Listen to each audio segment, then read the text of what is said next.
Merci Madame la Présidente.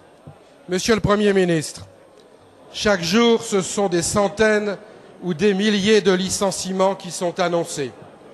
Les prévisions sont catastrophiques.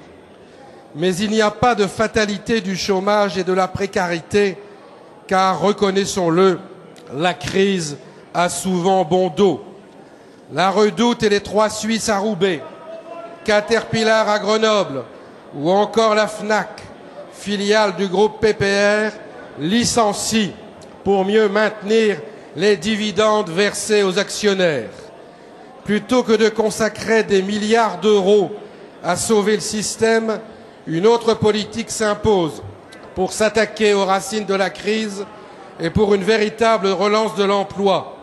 Cela suppose notamment de supprimer l'exonération des heures supplémentaires machines à fabriquer du chômage, d'accorder un droit de veto suspensif aux représentants des salariés et rétablir un contrôle administratif pour interdire les licenciements boursiers, de créer un pôle financier public en nationalisant les banques, de supprimer tous les plans de réduction des emplois publics, d'augmenter les salaires, les pensions de retraite et les minima sociaux. Dès lors, Monsieur le Premier ministre, ma question est simple. Devant l'immense faillite des marchés financiers et devant aussi l'échec patent de votre politique, allez-vous opérer ce changement de cap dont l'exigence monte chaque jour un peu plus dans le pays? Merci. Monsieur le secrétaire d'État chargé de l'emploi.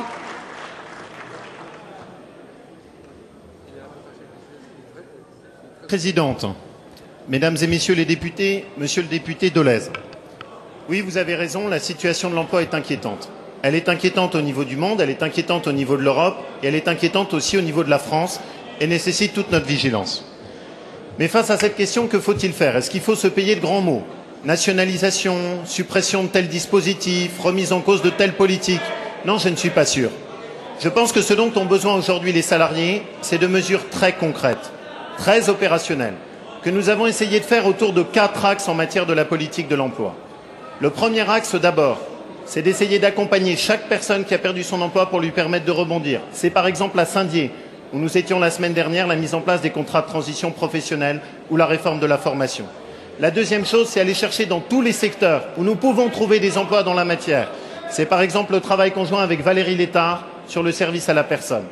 Le troisième axe, Monsieur le député, c'est d'essayer d'œuvrer pour protéger ceux qui ont perdu leur emploi. Et c'est notamment en lien avec les partenaires sociaux, je sais que vous y êtes sensibles, l'amélioration de l'assurance chômage. La mobilisation est générale sur ces questions de l'emploi. Elle suppose d'agir pour protéger au mieux nos compatriotes. Nous sommes dans une période difficile. Épargnons-nous les grands mots. Essayons de mettre en œuvre des opérations concrètes sur le terrain, avec comme objectif pour le gouvernement de protéger entre 200 000 et 300 000 emplois sur l'année à venir.